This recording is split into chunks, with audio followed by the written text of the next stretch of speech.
The Mercy mission. The United Earthship Nightingale drifted through the cosmic void like a beacon of hope against the darkness of space. Its pristine white hull, adorned with the universal Red Cross symbols and blue medical crescents of 17 different species, reflected the light of distant stars. At 3 kilometers long and housing over 4,000 medical personnel, the Nightingale represented humanity's greatest achievement in interstellar humanitarian aid. Captain Maria Rodriguez stood on the observation deck, her weathered hands clasped behind her back as she watched the stars streak by.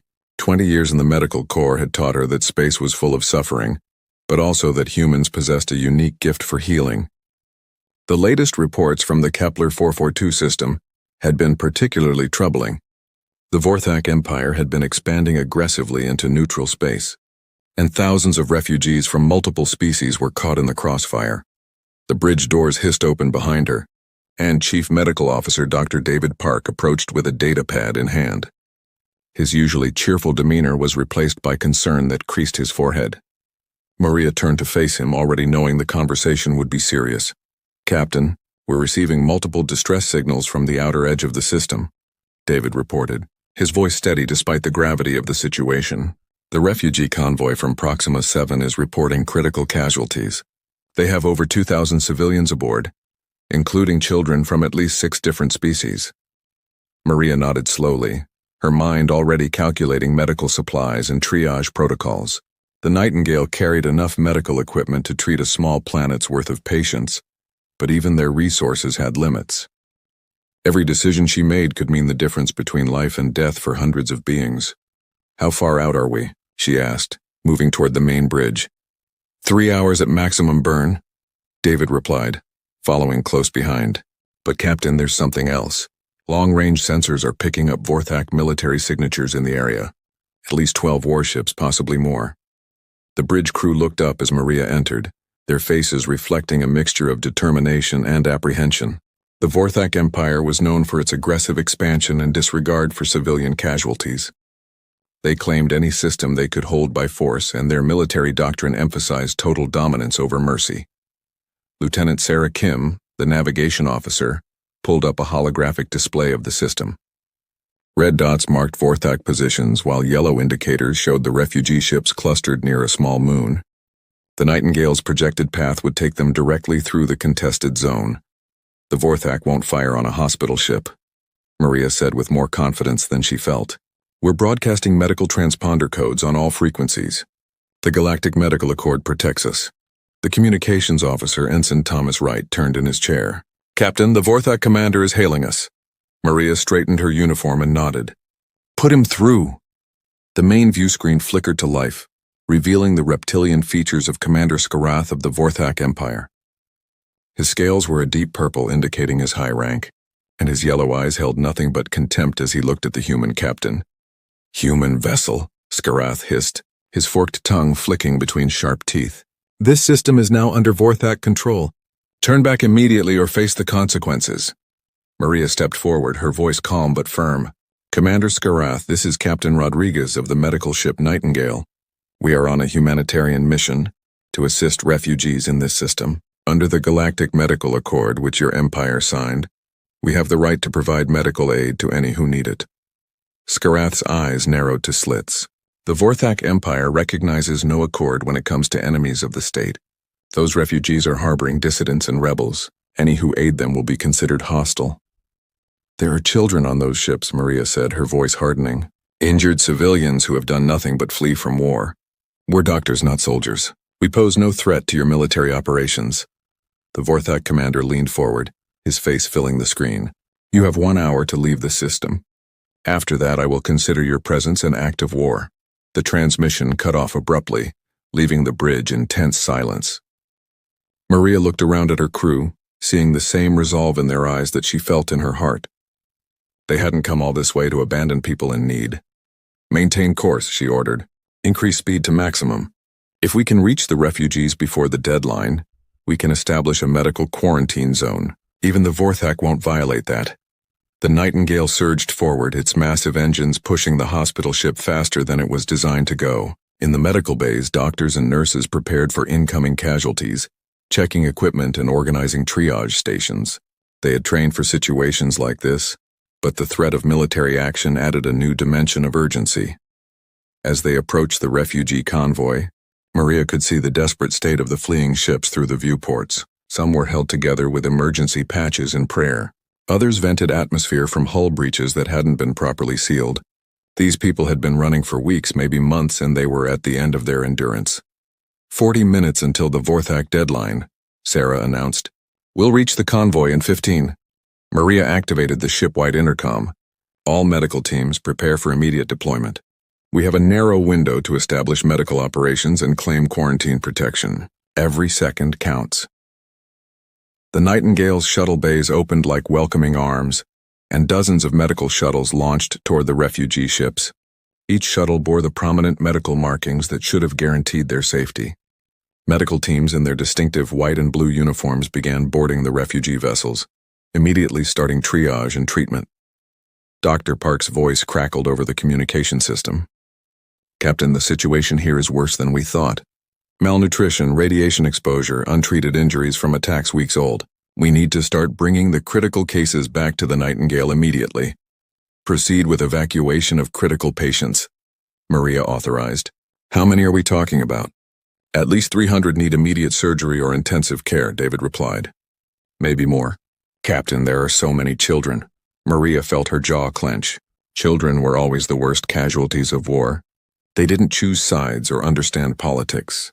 They were just caught in the middle of adult conflicts that destroyed their worlds. The medical evacuation proceeded with practiced efficiency. Shuttles ferried patients from the refugee ships to the Nightingale's state-of-the-art medical facilities.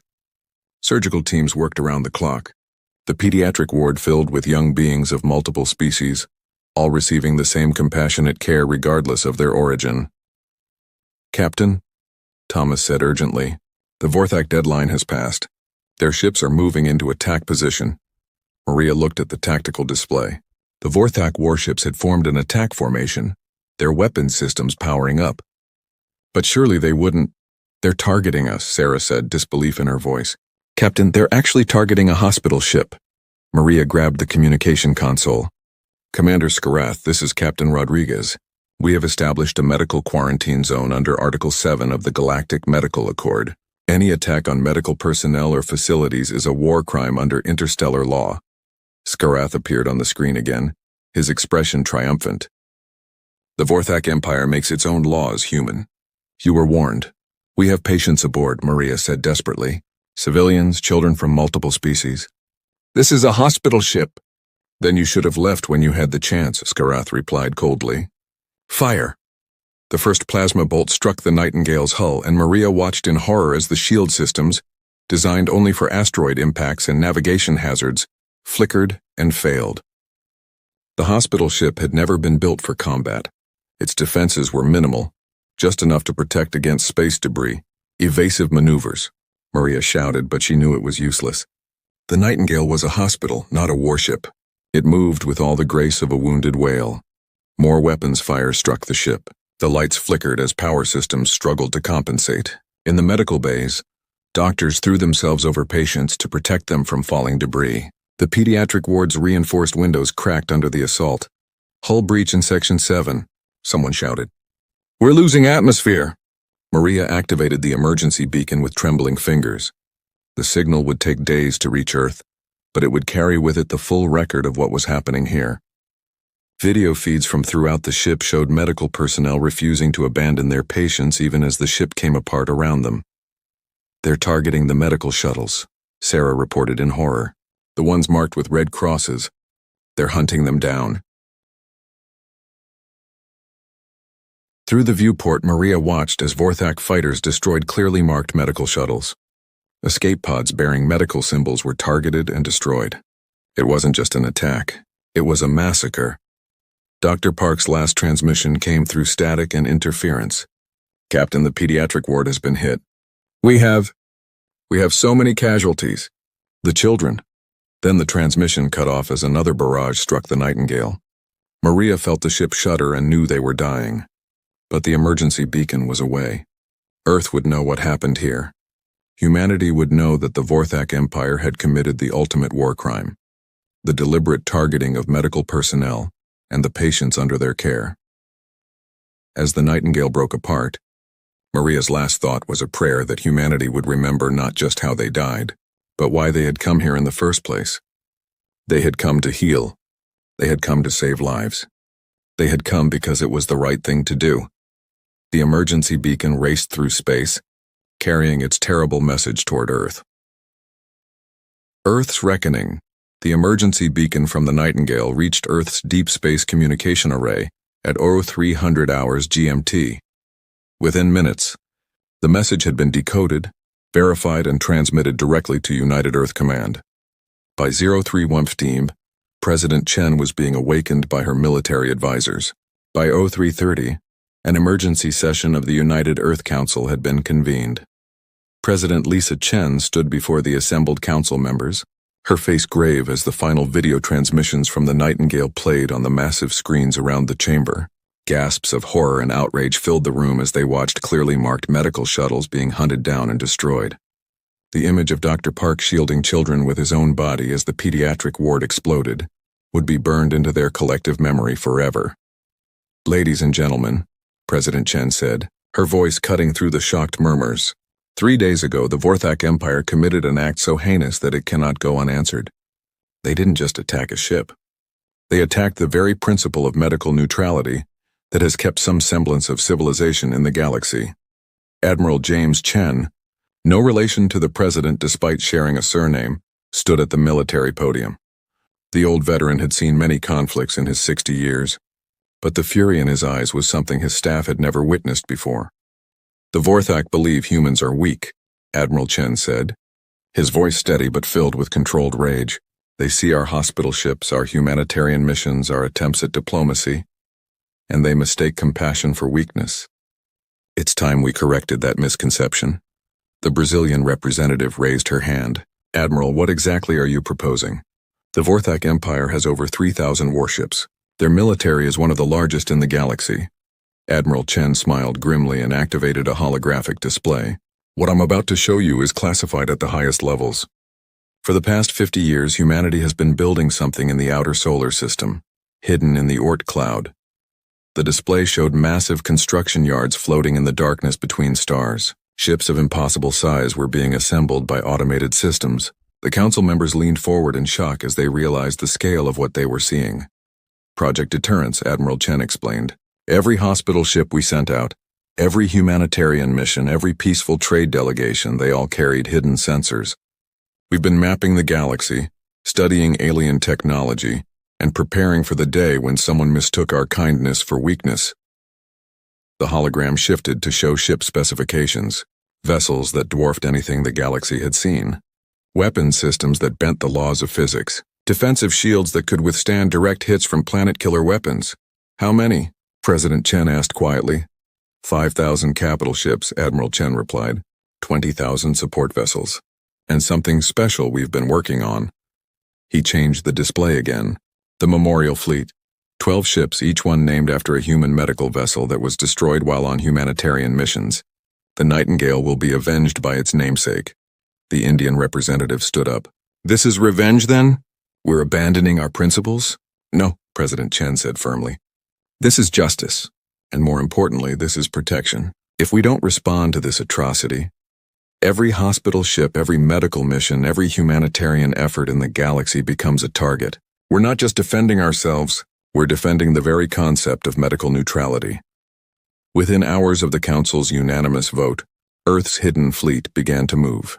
Jump gates that had been disguised as cosmic phenomena activated, creating corridors through space that would allow the human fleet to reach Kepler 442 in days rather than months. The Vorthak Empire had no idea what was coming. Commander Skarath was celebrating his victory in the conquered system when the first reports came in. Sensor stations on the edge of Vorthak space were going dark, not destroyed, just vanishing. Then the impossible happened. 5,000 human warships appeared simultaneously at strategic points throughout the Empire. The human fleet didn't attack immediately. Instead, every communication system in Vorthak space was overridden, and Admiral Chen's image appeared on every screen, every display, every personal communicator in the Empire. "I am Admiral James Chen of the United Earth Navy," he said calmly.